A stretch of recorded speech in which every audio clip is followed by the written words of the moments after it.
This interview is brought to you by people just like you. This first launch on Patreon and to YouTube members, so a big thanks to them for backing. If you would like to do so, you can go to patreon.com/safestateplus or become a member here on YouTube. Today, I have the pleasure of chatting with Thomas Mahler. Thomas, how are you doing this morning? I'm doing excellent. Thank you. Yeah, thank you. Thank you for joining me. Now, for those who don't know, your big game right now, it's No Rest for the Wicked, right? That's correct. We did Ori first. The Ori series, we have worked on that for 10 years, and now it's all my time goes into No Rest for the Wicked right now. I got to ask, you just took out the biggest pipe I've ever seen. Can I see? Can I see it? Yeah. Oh my! Why such a long one with the? Well, that actually gets me to the next segue, right? Like we are actually introducing pipes in No Rest for the Wicked pretty soon, because I am a pipe smoker and I just love, the chillness of it, right? Like the mood that it puts you in of like contemplative and so on. I just like church warden pipes. I don't know why, but I like those the most. So this is a church warden pipe. It brings me back to Hobbit or Lord of the Rings, and when Gandalf takes out his. Yeah. Well, I'm making an RPG now, so gotta adjust. Yeah. So when I was still at IGN, I think I just did like one guide video about No Rest for the Wicked and gave some just a high level overview of like, here's some stuff that you can do. But if I remember right, I got to Endgame and I really, really enjoyed No Rest for the Wicked. I played it when it was like first launched in early access. What has the success level been like for this game? Because it's quite different from Ori, and it's sort of a new world for you. You were saying just before we started. It's been really good for us. So, I mean, when we started this, right, we had absolutely no idea what would happen, right? This was a total shot in the blue because we released Ori, and Ori was just a packaged product, right? But with games like No Rest for the Wicked, there is, like, I don't see a way of how this game could have been done without a huge first public release, right? So we discussed this because of the complexity of ARPGs and so on, right? There's just no way that you could just, hey, we work for 3-4 years in silence, then we release this, and now it's perfect, right? It doesn't work that way. The product is so incredibly complex. So we discussed this up and down, and then ultimately we decided, we'll do early access. So then we'll build a community, right? We'll get all the data from, looking at, hey, how are people actually playing the game? Do we have any stuff that is overpowered? How are our stats looking? Let's look at the telemetry and so on. And since then, we've been polishing the crap out of it. We've looked at everything that the community has been saying and so on. We polished like crazy. And now, the last update that we shipped was in July last year, I think it was. Then there's been a bit of silence. We will discuss that in our next Wicked Inside. And we now just are basically doing the same thing that Larian did and so on, right? Where we just want to perfect the game in early access so that we can then in 1.0 release it with like on all platforms and like make sure that it's exactly the kind of masterpiece that people expect from Moon Studios. Now, I have heard from just paying attention online that some people think early access is the way to go. It is a great way to, I don't know, fail fast if you're going to fail, or hit the ground running and get important feedback from the community. Where do you land on it now that you've done an early access title?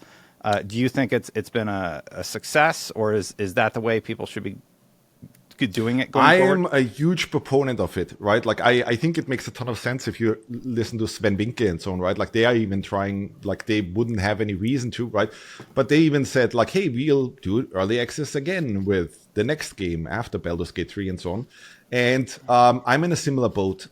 It depends, I think, obviously on the production, right? Like on the game that you're making. If I'd make something like Ori again, I wouldn't do it, probably, right? But for something like No Rest for the Wicked, there's just no way around it. For any ARPG, there's just no way around it. And even like Blizzard used to do this in the past. They just called it, like a public beta or something, right? And there's this thing of like, hey, when it's early access, it's already paid, right? But I think it ultimately just boils down to, like, do gamers get a good deal, right? And with what we have set up, I think what we just have to deliver, what we have to make sure of, is that they get a sensational deal, right? That it's just by 1.0, this is packed full of value, and you'll just love it. That's interesting.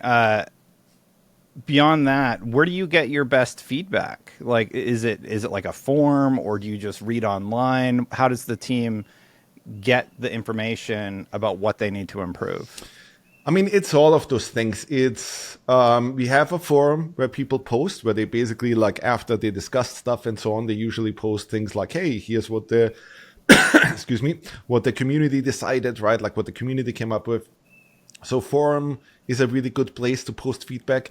But then we also have our Discord, where people talk more in real time, right? And like we shoot the shit and so on. And like I'm also in there all the time, and it's fun to talk to players and like just bringing up ideas like, "Hey, I've just sat in one of our systems things, and here's some ideas that we've been discussing," right? And then they just shoot back and forth with players.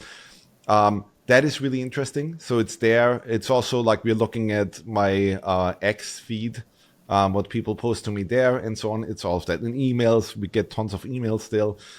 So we just, have to aggregate all of that together. Are you doing the X Blue Sky split like a lot of people? I do that a little bit, but I'm less active on Blue Sky.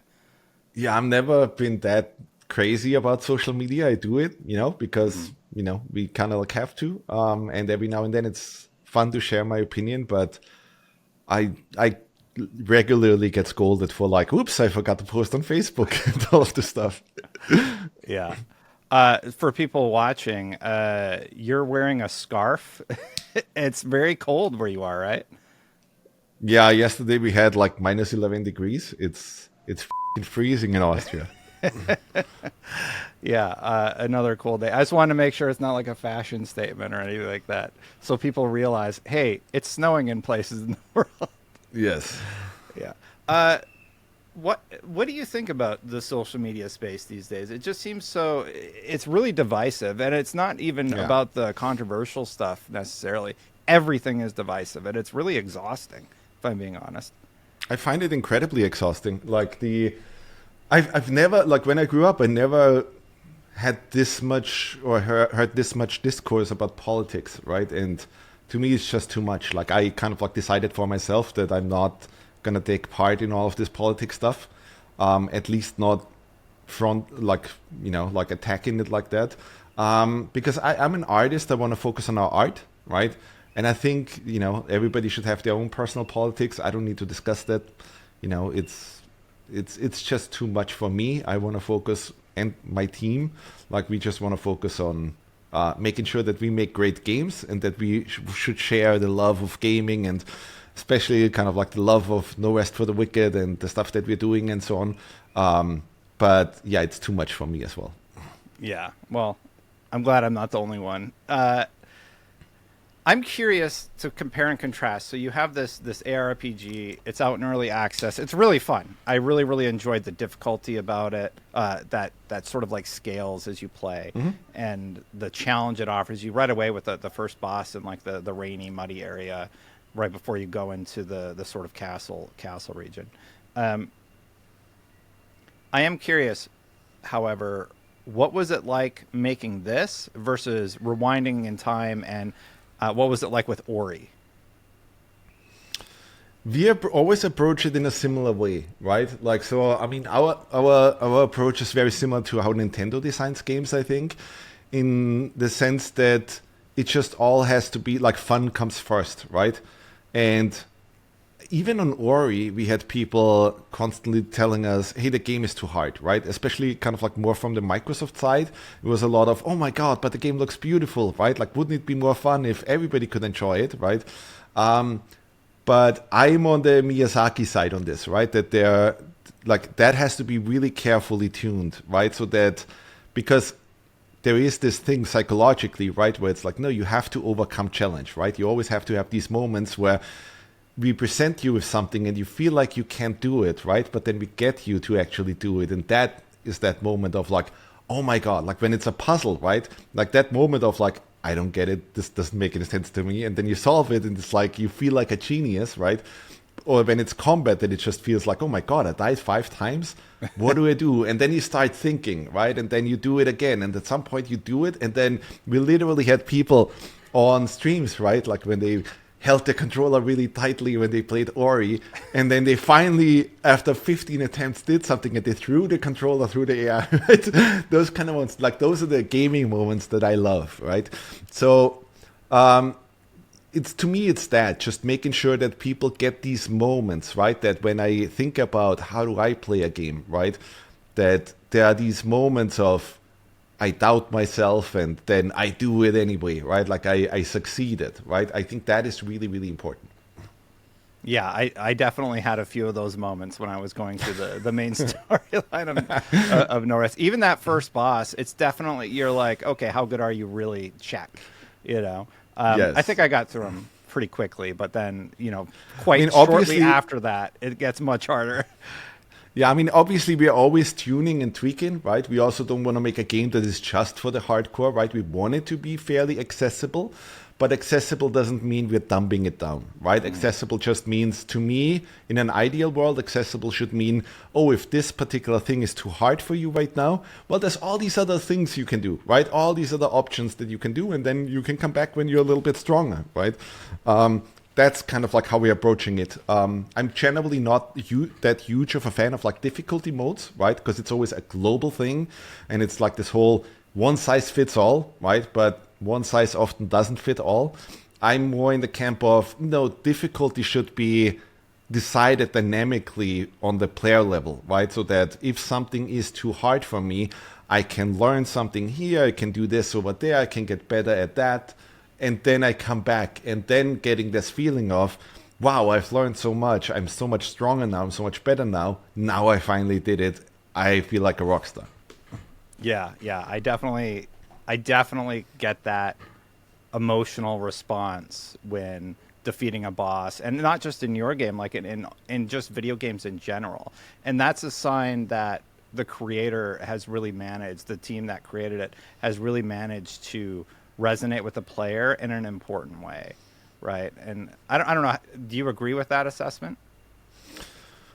Yes, I think in many ways it's always a discussion kind of like between the game designer and the player, right? Like that we basically say, look, I mean, ultimately we are making games for the people out there, right? Like I'm also very much making them for myself because I want to be able to play my games and just enjoy the hell out of them. But ultimately, we want to make sure players have fun, right? And that means, well, you're playing stuff that we prepared specifically for you to have fun, to enjoy, right? So it's always a bit of a conversation between developer and player. Speaking of player, I've seen you posting about how your son's playing through the Ori series Yes. right now, and your son's asking you whether or not you're going to do anything with the Ori franchise going forward. What would you tell him, and what would you tell me right now? Like, is there any world where that could continue? I can't say anything about that right now. Just this hard no comment, huh? I can't say anything about What did you this tell? right Can now, you tell sorry. me what you told your son? I basically just told him, in a way, because he always kind of like has some ideas right now. I'm playing a lot of games with him, and he already kind of like on paper designed his own little Zelda game and how he would do it. He already told me, like, hey, if I would design Ori, I would make sure that Naru is playable and Kuro is playable and all of that stuff. And so I basically just told him, look, if I don't get to do it, then you will have to. So that was the response. It's like in the family, huh? Yeah. Just has that DNA. Yeah. Well, Ori did well for us, so mine. We'll see. Staying on Ori for a second, we had a lot of Patreon questions about Ori and No Rest. So Voodoo asked, as someone who has a friend that still rants over a pint about the difficulty of Ori, what is your view on including cheats or super accessible options in games? How do creators balance their creative vision with the paying customer wanting to enjoy themselves on their terms? That's a really good question from Voodoo.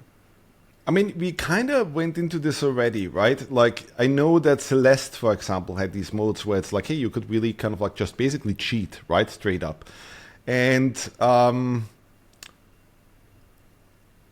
a little bit divided on this whole thing, right? I remember, for example, when I was a kid, I used to love my action replay in many ways because it also kind of like gave you some insight into how games are made. You know, like I strictly remember playing A Link to the Past, right? And then I wanted to know, oh, if I cheat myself that I already have the power gloves at the start, right? Can I even go to the town and like do that already? And there's certainly some fun in that, right? But ultimately, we are very much designing games in a way where we think, well, the broadest amount of people will have fun with this, right? And we are deciding on the challenge, and challenge in many ways often means is a strict part of the fun, right? Like I could tweak Ori so that it's really easy, but also the fun level would go down because we're not kind of like making you achieve things anymore and like doing things with the right positioning anymore and actually playing it basically in the right way, right? So to me, it's kind of like this thing where it's just let the artist do his job, right? Like we'll just deliver that painting in the way where it's like, okay, this should be good, right? Like everybody should be able to enjoy this, but I'm not going to paint by numbers.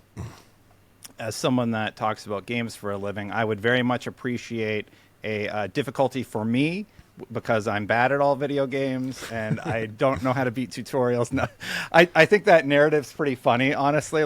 So I just kind of go with it because some of the best players I know for like fighting games and stuff, like Mitchell Saltzman at IGN is really strong at that, or Casey covering Monster Hunter Wilds over at IGN is doing a fantastic job. Good question from the community, though. Trace my stance ultimately is always who cares, right? Like on all of this. Like if you enjoy a game, it doesn't matter if you're good or bad at it, right? Like none of that matters, right? It's ultimately like, are you enjoying your experience? You know, that's all that matters. What do you think? You know, just going into feedback for a second, I think it's my opinion that a lot of the bigger studios sort of have this.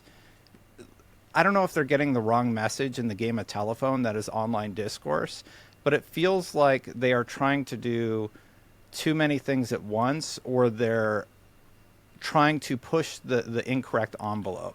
Like we have to have native 4K at 60 frames per second. It's like, is that really what gamers want? Because Returnal was 1080 native and it was a smooth 60, and that game was one of my favorite games of the year. So do you think there's like a misinterpretation of what fans are asking for being what's versus what's being delivered? I think you'd have to be kind of nuts to not already see that has been the case for quite some time now. We just have to look at how hard a lot of AAA games have been failing recently, right? And I think there's this world where it's like, hey, this is what developers think is really important, right? And then there's this other world where it's like, hey, here's what players actually think is really important. And those two things often really clash, right? I remember distinctly when Minecraft came out, right? A lot of people in the development community were like, is this a joke, right? This looks like a PlayStation 1 game, right? And all of that. Meanwhile, players were all like, wow, this is so much fun, right? Like, this is just incredibly fun to kind of like build your own stuff and so on, right? So that to me is a problem. A lot of times, like what I've seen is that a lot of times those developers are not really in touch with what gamers want, right? And what they're like, and the fun, basically, that the fun comes first, right? That, you know, lots of artists in the industry are often just concerned about their art, right? And not really all that concerned about, is the product that I'm making actually fun? And I've seen this in many places. We certainly had some of that at Blizzard as well, right? Which is okay, you know, like some people are just artists and they don't care that much about games. But very much at Moon, for example, we are trying to make sure that everybody who works here always kind of constantly has to play the game.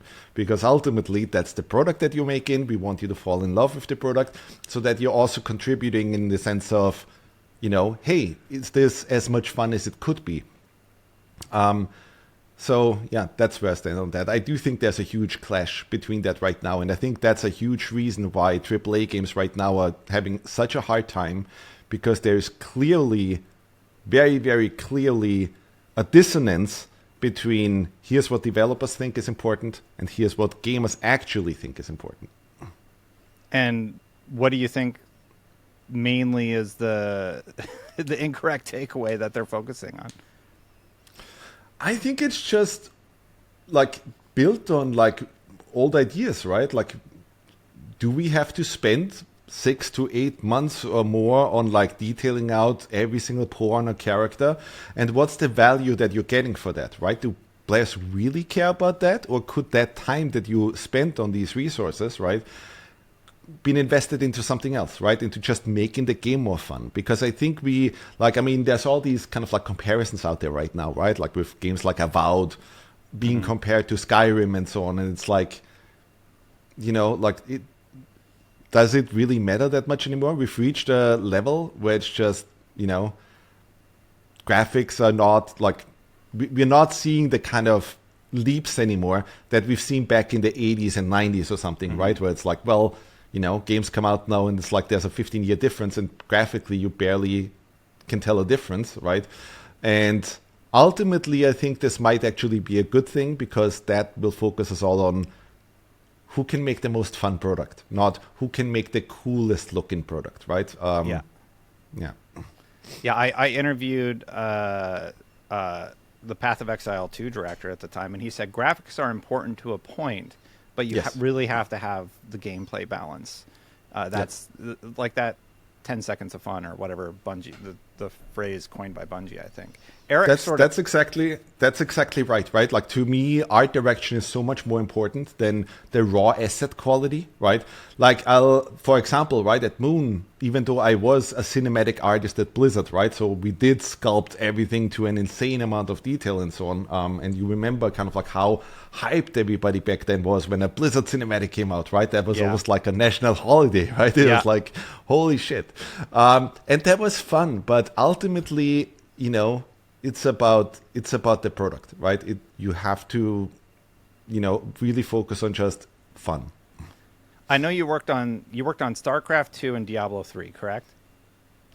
Mostly on StarCraft 2. Yeah, I was on that team. Did you get to touch the original Brood War chest? So one of my first forays into gaming was getting a PC, and I got the original StarCraft, the Brood War chest specifically. And the way I would challenge myself back in the day would be, I would take my Protoss build, I would see if I could beat a Zerg Rush, and I would then set all the CPU players, because I would just play against CPU. I would play online a little bit because it was sort of in its infancy then. But I would set all the CPU players to like their maximum difficulty and be like, okay, can I beat a whole map? And with Protoss, sorry to nerd out for a second, with Protoss, you would, if you beat the Zerg Rush by getting your pylons built and getting those turrets up, they're done. Like, you don't have to worry about the Zerg. And it really ended up becoming human versus Protoss. Like, if you get your ships up, they're done. Sorry, again, nerding out for a StarCraft. Did you use I never worked on the original StarCraft. Well, I'm getting there. Yeah. I'm getting there. So when you go into StarCraft 2 and you're working about art direction, how much inspiration do you take from gameplay elements or the strategies used in the original game into the sequel? And what's that process like? Like, what was it like internally? Because that was a big deal when StarCraft 2 came out as a fan of the original. Well, remember, I worked in the cinematics team, right? I know. So I didn't actually work on the gameplay graphics in that game. Mm-hmm. And to us, it was just everything had to be on the fucking highest quality level possible, right? Like, I remember back then, that was when also Cataclysm happened, right? And that fucking dragon, like, there was a year of work that went into just that dragon for that cinematic, right? And multiple sculptors actually working on that. But I think the thing that you take away, and that Blizzard always did incredibly well, right, back then, was just factoring in readability and art direction, right? Like, if you look at StarCraft, it looks detailed, but it's incredibly readable, right? And a lot of times these days, what you're seeing is there's just so much noise, right? And the art direction, like, a lot of times I feel like I wonder if people really kind of like took art courses, because there's the whole, color composition and all of that. Is that even taken into account anymore, right? Because you have to factor in how much can the audience actually read when something is on the screen, right? Mm-hmm. And so on. And there is this whole drive in the industry, and always has been, right, about just, everything just needs to look as photorealistic as possible, right? And if something doesn't read well, let's just blast a yellow paint on top of it, right? And it's just, you're a yellow paint not liker, huh? I'm more of a, games should be made in a way where art direction matters and where everything is done in a cohesive way, right? So if something doesn't read, you don't just slap something on it, right? It's like you have to ask the deeper question of like, why doesn't it read in the first place? Why do players not get it? Why do we have to put a warning sign with, shiny, sparkly things there and say, this is where you want to climb, right? And this is how you advance and so on. So it's really that. And I mean, a lot of times on Ori, I've seen that. I've been part of like dozens of user research sessions and so on, right? Where it's just very clear, kind of like the whole, how do you point players at something and how do you do that in a tasteful manner and so on, right? And a lot of times it just boils down to make sure that things are readable, that the art direction actually works in a way that also, makes sense to the audience, right? That it's not just, it has to look cool. And that's the thing in general about art, right? Like you're making a fairly shallow thing if you're just making something that looks cool, right? But the second level that makes you an actual artist, in my opinion, is, does it have meaning? Is it all done in a way where it's cohesive and you really thought it through? Every element is there for a reason, right? That's the high order bit. I don't mean to pick on this game because I picked on it a lot when I did the preview, but if you look at something like Suicide Squad, in terms of visual elements... I never played that game, by the way. But have you seen the assets online for Suicide Squad? And if you did, yeah. What would your reaction be to the art style? Like, what would you have tweaked or made a recommendation to adjust? Like, less purple. I just generally kind of like have the feeling right now that things are a little bit generic, right? Especially on the AAA side. And I think it's partly also the engine stuff, right? Like there's a lot of people that love the Unreal Engine right now and all of that, right? And like they just geek out on like photorealism, and now we got even more lights and more stuff and this and that, right? But I think if you look at the last 10 years or 15 years, right? Everything uses PBR, which is just basically a shader it's a material, set. Right? For the materials and so on, right? Where it's like, okay, physically based rendering. And the downfall of that is though, everything kind of like looks the same, right? Like our thing is always like, hey, if I give you a postage stamp sized image of one of our games, I want people to clearly identify like that's a Moon Studios game, like that is Ori, or that is No Rest for the Wicked, right? Because we did that also when we looked at, like I could bet right now if I'd give you two screenshots, one of Diablo 4 and one of Path of Exile without the UI, you wouldn't really be able to tell the difference because they all use PBR, styles, and it looks very, very similar to one another. Typical person on the street, zero chance that they would really be able to differentiate between those two things, right? And to me, it's like, let the artists go nuts, right? Like, let's create a really unique art direction that people enjoy. Yeah, I'm the wrong person to ask. I played Path of Exile 2 for like 200 hours, so I went pretty hard on that one for Destin. But and that's fine. I don't want to be too critical of any games, right? Because that's also the other thing that people always get me on, right? That it's like, another developer should not talk badly about some game or something, but I'm also a gamer, right? Like I also want to make sure that, hey, let's have a discussion. I think it's okay if you have people out there, like you have on the film side, you have Quentin Tarantino who openly will talk about, oh my God, I really enjoyed this thing about this Martin Scorsese film, but I did not enjoy this thing about the other. And ultimately that makes him just become another film aficionado, right? And have his opinion out there. And that's kind of like how I see it as well with when I comment on games, right? I look at it obviously from my developer side, but I'm also a player myself. And so every now and then I have an opinion. and then I, get scolded for that.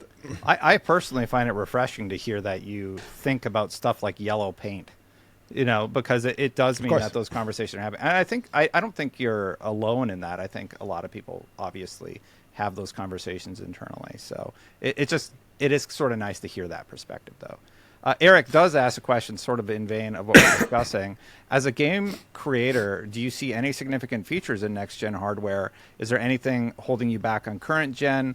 I cannot figure out which single feature and game could propulse next-gen hardware, especially with GTA 6 being current gen. So I think at the heart of what he's asking is next-gen going to, offer anything significant to you?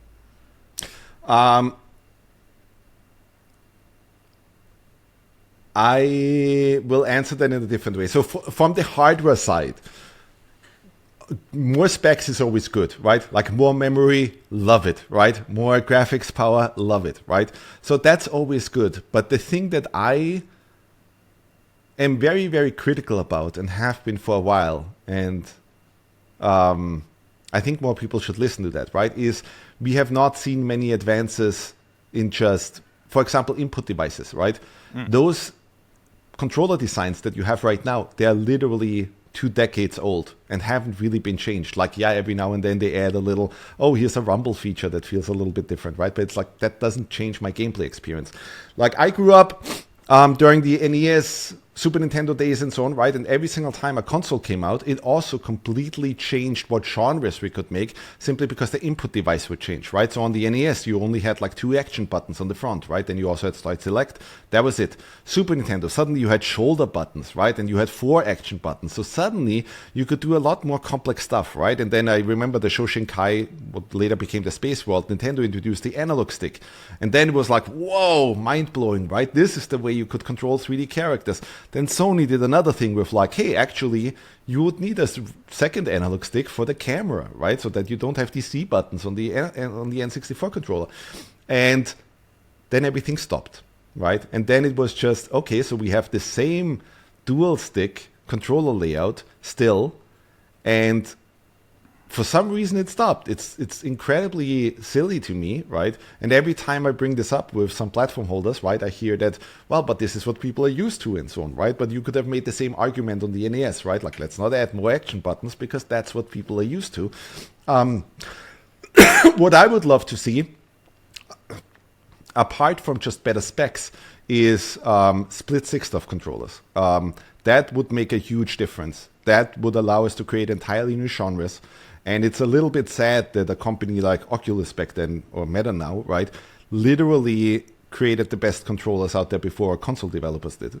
That's just, I don't know what to say, I would love to see that, because that would allow us to do things that just straight up couldn't be done. Apart from just graphics look better, or, we have more memory and can do more things, right? I would love to see things where it's okay, we can create entirely new genres because we have better input devices. That's a really interesting thought. I'm not super into VR. I don't like putting something on my head, but they really did try a lot of interesting stuff with their controllers and how that works within the game Let's world. keep in mind though, right, with the split six-stuff controls, what I'm saying is this isn't about VR. I don't care about let's cut the VR part, right? The whole thing where I put something on my head, but just take the controllers. I can guarantee you, if you give me those 2 controllers right now and 2 weeks of my time with a good engineer, right, I could create a first-person shooter that plays better than anything else on the market, simply because of the input device, right? And that is just absolutely crazy to me that Sony or Microsoft wouldn't, immediately head into that direction. Because if you make the box where any first-person game plays drastically better than on other consoles, that to me seems like a home run, right? I don't care about the VR part. That's, cool for some people, right? Yeah. But the split six-stuff controllers, we could do things that are insane. It could also add an element of accessibility, too. That's a really interesting thought. I hadn't even considered that, honestly. Going back, let's talk about No Rest for the Wicked. We do have questions about your latest endeavor. Luke says, he talked about the in-game economy, and I do remember that being an issue sort of around launch where money was, or the currency was a little bit of a tricky thing. Can you go into what you ended up changing in how you address feedback to that initial point of criticism? I mean, so basically what happened with No Rest for the Wicked is that we had the launch release, right? Where for a long time only us developers played, and well, we played it a certain way, right? And then after launch of early access, well, we saw for the first time how a large group of just players would play, right? So for months and months, we just basically released hot fixes and patches and so on and tried to address that, right? Tweak the economy, tweak a whole bunch of stuff. And yeah, just tune things so that it would feel good. There's always this difficult thing of like you need to create a need in players, right? Which also means every now and then you want to run out of things, so that you have a need of like, okay, I need to go back out into the Mariner's Keep and get these resources and so on, right? And that's a good thing, but it should also like you walk this tight balance of like, I need to create a need, but you also shouldn't constantly feel starved, right? And you also shouldn't constantly feel like you're rich or you have too much and there's no sinks for the resources that you're getting. So there's just tons and tons of changes generally regarding this stuff. This is the kind of thing that we're tuning all the time, right? And there's just probably too much to go into. I could talk for an hour right now about just economy and, those kind of things. So it's better now, though. Long story short, it's better if I were to start today. Yes, so we're currently working on a huge update, the Breach. We have our Wicked Inside coming up on March 11th. And for the Breach, that's the thing where we just, we went all out. Like we went absolutely crazy and added more story, added more zones, more systems, more everything. That will be very interesting to see how people will react to that. Because ultimately our goal is we want to, at Moon, we basically have this thing of like every genre that we work on, we want to contribute to it and up the ante, right? So I think we did that with Metroidvanias. If you remember back then, before we did Ori, we launched Ori in 2015, right? And for a good long time there, from like 2000s something till 2015, nobody made Metroidvanias, right? Even Konami, they couldn't do a Metroidvania on the consoles, right? And that's why Igarashi left and so on, right? Because it was just seen as like nobody cares, right? And then we did one, right? And I think Ori, to a large degree, helped spark the flame again to show everybody, guys, this can make a lot of money. People love these kind of games. By now, if you look at the Ori series, we sold over 10 million copies just on Steam, right? Just on Steam. So, and then nowadays you see tons and tons of Metroidvanias come out, right? And No Rest for the Wicked was a similar thing to me, where I looked at ARPGs and I was not happy with the evolution of that, right? Because I played Diablo 2 in the early 2000s when it came out, and I loved the idea of that, right? And like just playing it. And I was already imagining back then, oh my God, imagine if this is what we have right now, imagine the kind of games we're playing in 5 years from now or 10 years from now, right? But then nothing really happened, right? You could make the case actually that, well, those games became worse because they've been streamlined too much. Things that were really complex and cool back then were just taken out so that it's more casual friendly and so on, right? And so we just saw an opportunity there and we basically said, look, we're going to fix that, right? Because if we wait until somebody else fixes it, we'll be 90 years old. So somebody has to fix it. It's going to be us. Well, I'm glad you tackled it, because I do agree that in some sense games haven't really changed enough in the right ways, if that makes sense. There has been a large focus on graphics, and I think at some point the gameplay evolution just became, I don't know if it was less of a focus or just something happened there, and I think that is unfortunate. I agree. It just became too much about just, I don't want to like making money, right? Like it's that kind of thing where it's like it's a business, right? But a lot of times, like what I want to see when I play a game is I want to feel the love and passion and care that somebody put into this, right? And it's so compartmentalized these days a lot of times with a lot of AAA games, right? Where I really feel like, yeah, this is a product that has been made in a factory, right? And I don't want that. I want the art to shine through. Yeah, and I think just thinking on that for a second, I think there is an issue right now where a lot of people are working in those factories, and that's just what they've known in terms of game development. They never really had the Yeah. opportunity to really push the boundaries and try new things. And that's really Yeah. unfortunate. And I personally, I put that more on the companies, because Yeah. I agree with you that the idea of making money has become too prevalent, and it is infecting the overall game design philosophies that we see in a lot of our favorite franchises: battle I'll passes, give you a really good microtransactions, example. etc. I'll give you a really good example because this is something we're struggling with right now as well. Is that open world games, right? Because every single game, every single big game and so on, right? Open world just became a huge thing, right? GTA 3 launched back then on the PlayStation 2 and everybody was starting to make open world games, right? And even from the developer side, it was marketed that way, right? Like, our game is now 500,000 square meters large, right? But ours is 1.5 million square meters, right? And it's like, What but do you how do? much of that is actually designed, right? Like how Yeah. much of that is actually fun, right? And so what happened in the industry is for the past 20 years, well, the level designers who had to work on this stuff didn't really do level design, right? They sculpted some terrains and, all of that. And like every now and then you have some stretch where it's like, okay, this part has clearly been designed by a designer. And then there's a vast swath of nothing right next to it, right? And it's just, okay, and the player can also run through that, right? And so that to me is an incredibly awful way of making games. I'm not saying every open world game is bad or anything, Yeah. right? But if you look at it from a design perspective, like every single thing in the game should be there for a particular reason, right? And so it exists because it has to exist, not because, oh, this will make for a nice line on the box, right?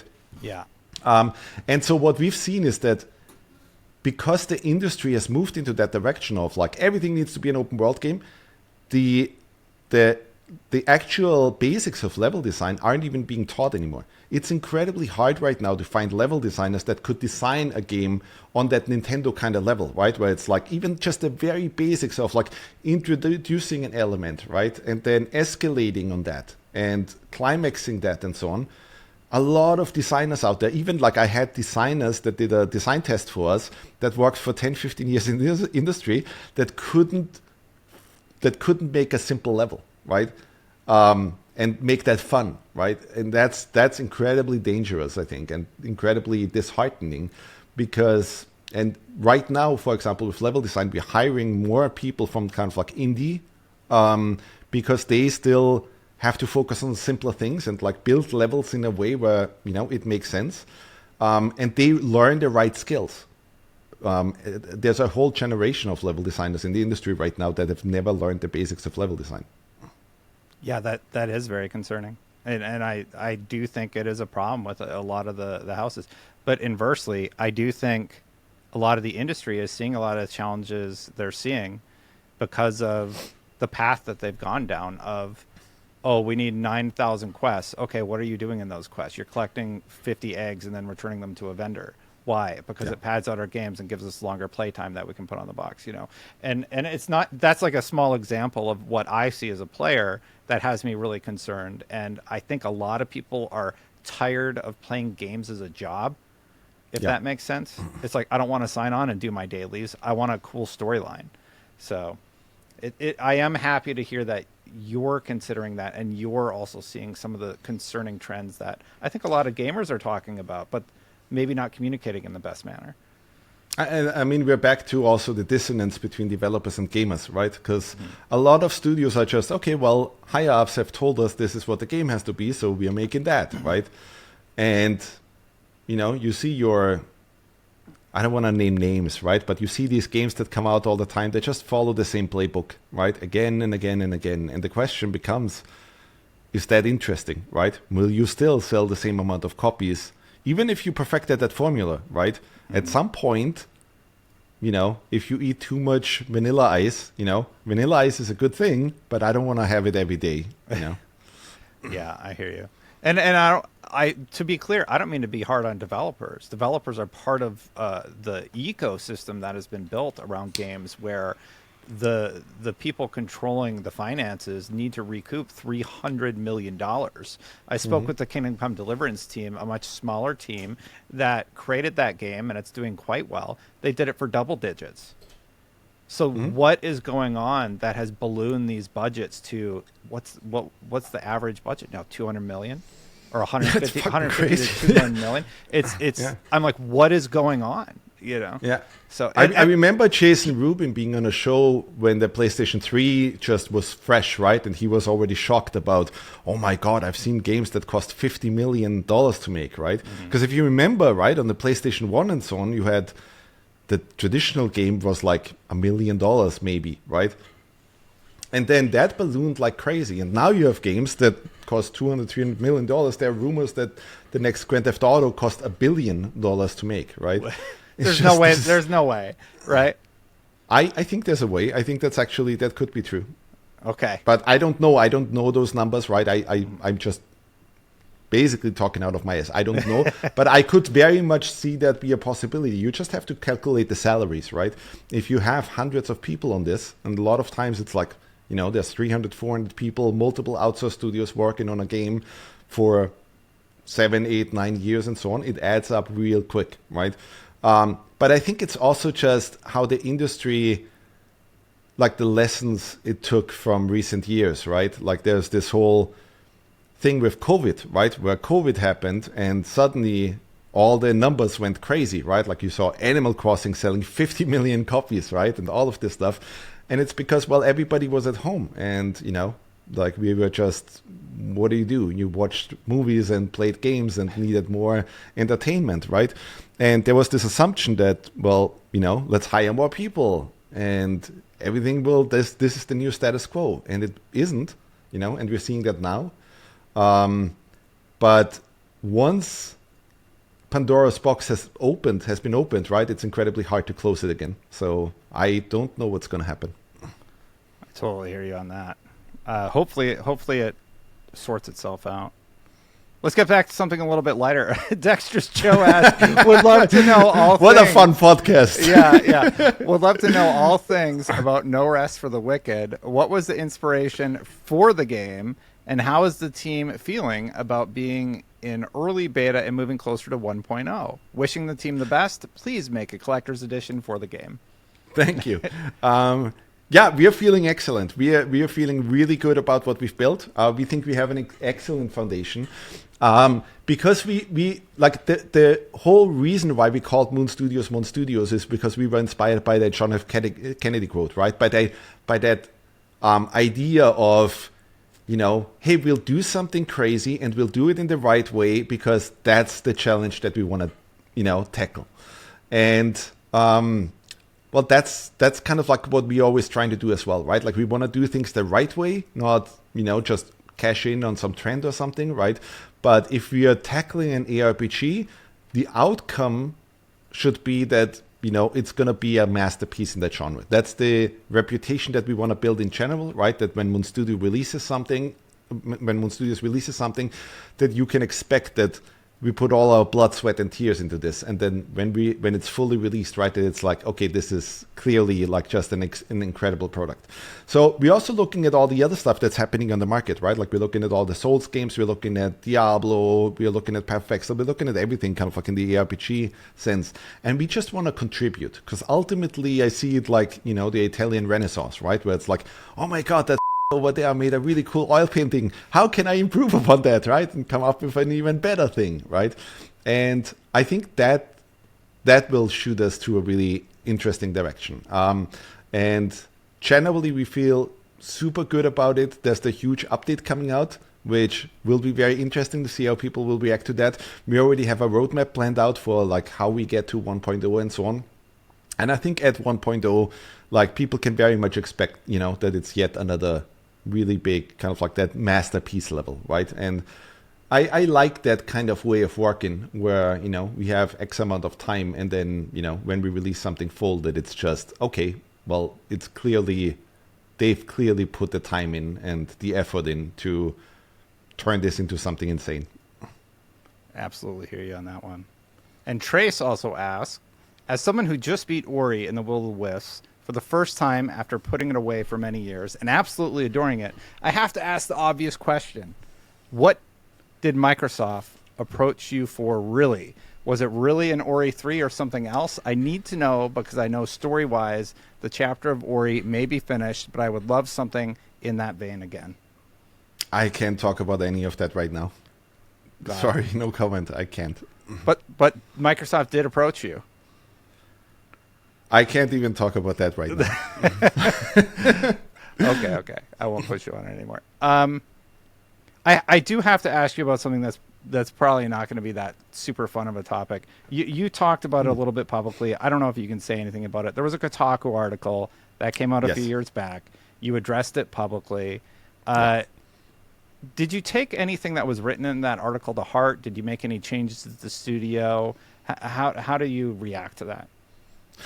Well, I mean, basically, we knew where that thing came from, right? We obviously had a huge discussion in the team, right? And basically just made ourselves vulnerable and went, hey, how are we all feeling about this, right? How does this affect us, right? And ultimately, what happened there is that like Gennady and me started the studio when we were still really young, right? Like I worked at Blizzard for a while. I was really lucky that Blizzard gave me a shot. I was an outsourcer for a while. Then I worked at Blizzard, and then I just had this crazy idea of like, hey, let's start an indie studio, right? So we were very young when we formed the company, and obviously, we had a certain tone in the studio sometimes, right? Where it's like, hey, we're shooting the shit, right? But then as you grow, people are not as accustomed anymore to like inside jokes and so on, right? To them, if they then read that, they might see that as offensive or something, right? But on the other hand, that article kind of like was made by people that we basically fired, right? And we fired them for a good reason, because they brought so much friction into the team. So we kind of like, every now and then in this industry especially, right, you just have to take it on the chin and make sure, like, really discuss everything, be honest and open always, right? Discuss everything with your team, make sure they feel great about things, make sure that they are passionate about the game and about the studio, about where we're heading, right? And I mean, we have basically the best talent that we ever had at the studio right now. So overall, we feel really good about that. I do have a big problem though with like games journalists. I mean, you're not working at IGN anymore now, right? But there is this whole thing right now with journalism where outrage culture has been a really easy way to kind of like make bank, right? And to generate clicks and so on. So when this article happened, like what immediately happened is that every fucking mainstream outlet out there just copy pasted it, never asked us any questions about it, never wanted to hear from the other side. It was just basically, well, this is outrage, so it will generate clicks, so we'll just copy it verbatim. That's it, right? And that's a really nasty way of dealing with your peers, by just throwing people under the bus. That I didn't love. So you're telling me right now that nobody reached out for comment?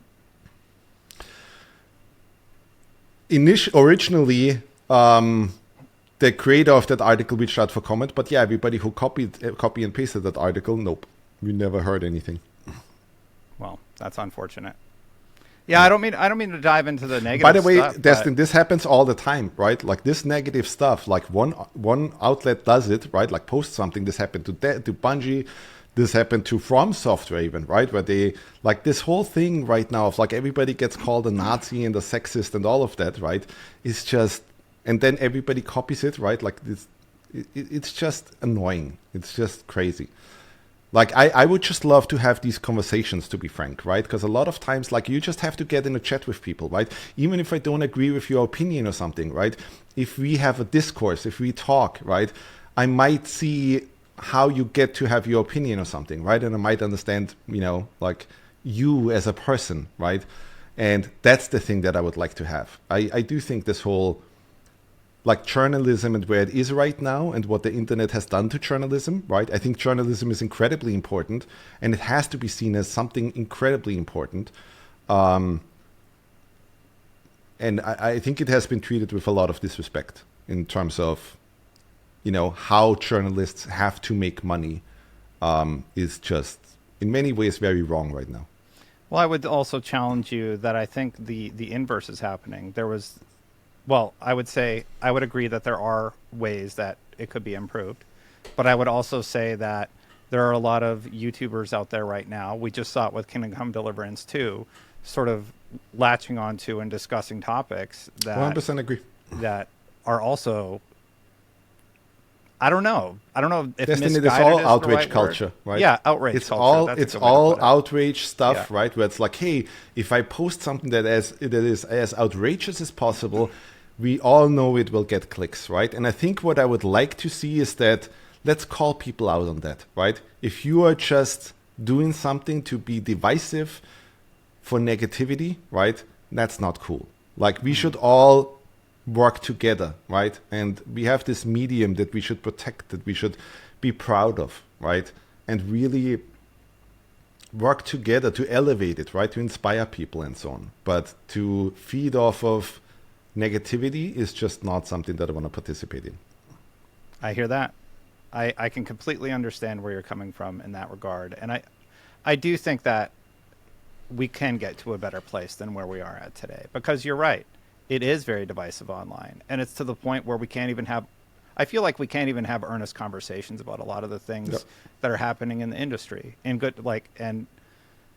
I believe that I do so in good faith. I do my best to be respectful to people. And I know there's a lot of opinions out there about me, especially because I made a video once where I was trying to advocate for some of the topics we were talking about today about better game design that's more respectful to the player. So, everybody kind of has. Wouldn't it be much better if we have those conversations, right? If we just have an open discourse and bring it up, right? And like not ridicule people or immediately paint them in a certain picture just to get our agenda across, right? Like, wouldn't it be better if we just have an open discourse, and learn from that? Yeah. It would be nice, wouldn't it? Thomas, I didn't mean to go into all that, like that deep. I didn't come prepared fully to have a conversation about that, but I do agree with you, and I do wish that we could just talk with each other sort of like we used to. Yep. And I think it has gotten to a problematic place where we can't have honest conversations. We have to defend a stance or yeah, it's strange. It's in a strange place, right? Yeah. It's been the weirdest that I've ever seen, right? Because even in families, right? Like I recently tweeted about this, right? Even in my own family, I've seen that where people like got into their hair for political reasons, right? And there's certain subjects like family and so on that should like be above that, right? Where we shouldn't have fights over subjects like that. It's disheartening, right? But at the same time, as a creator, as an artist, what I've decided for myself is that the best thing that I can do is to just keep doing what I'm doing, right? To inspire people with the products that we're making, to have hopeful messages in our games, right? If you look at the Ori games, it's always about the human condition. And it's always about subjects like love, family, hope, and so on, right? And I do think that helps.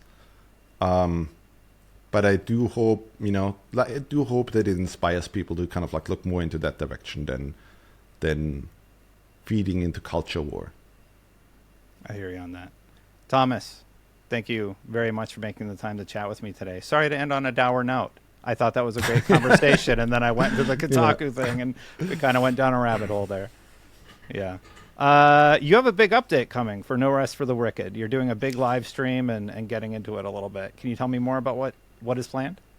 Yeah. So, I mean, we're doing these, we call it Wicked Insights, where we basically just want to, do what Nintendo does with their Nintendo Directs and so on, right? Where we just want to have, like, here's a show, we'll discuss all the new stuff, right? If you're interested in what we're doing, cool, check it out.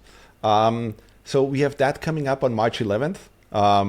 And I can't wait to see, what people say to that, because we're really, we've really worked extremely hard to deliver all of that, right? And we're on this march to making sure that we create one of the best ARPGs in the genre. So that will be interesting. And then, let's see when the update launches what that will actually do. Then we also, obviously, we're getting spammed a lot. I don't want to say spam because that has a negative connotation, right? But we're hearing constantly about the co-op update, which will come, very soon. because that's also going to be a really interesting thing once we have people playing together. In many ways, like because Wicked's multiplayer is so different than what you usually see in ARPGs. And I really hope that families and friends and so on will play together in a much different way than you would play Diablo, where one person is the host and then the game stops. Here it's about like building something together, and I think that's going to be interesting. Great. Well, thank you so much for joining me today. I do greatly appreciate it. And I need to get back into playing No Rest for the Wicked. I played it a ton when it was first launched. I need to get back in and see if I even have any currency left. I would love to know what you think about when the Breach comes out. Yeah. What your thoughts are. Yeah. Great. Well, thank you so much. Thank you. If you want to support this channel, you can do so very easily by hitting that subscribe button, hitting that bell, or hitting that like button when content goes live. But a very special shout out to the patron members who support at the highest tier: Christopher Eddy, Inner Machine, Phil Roney, Savage 03, Spingetter 889, and the Scarecrow 121. There are a ton of supporters for this channel. Thank you, everyone. If you want to see some of my other work, be sure to check out my Assassin's Creed Shadows preview, and I'll see you for the next one. Bye for now.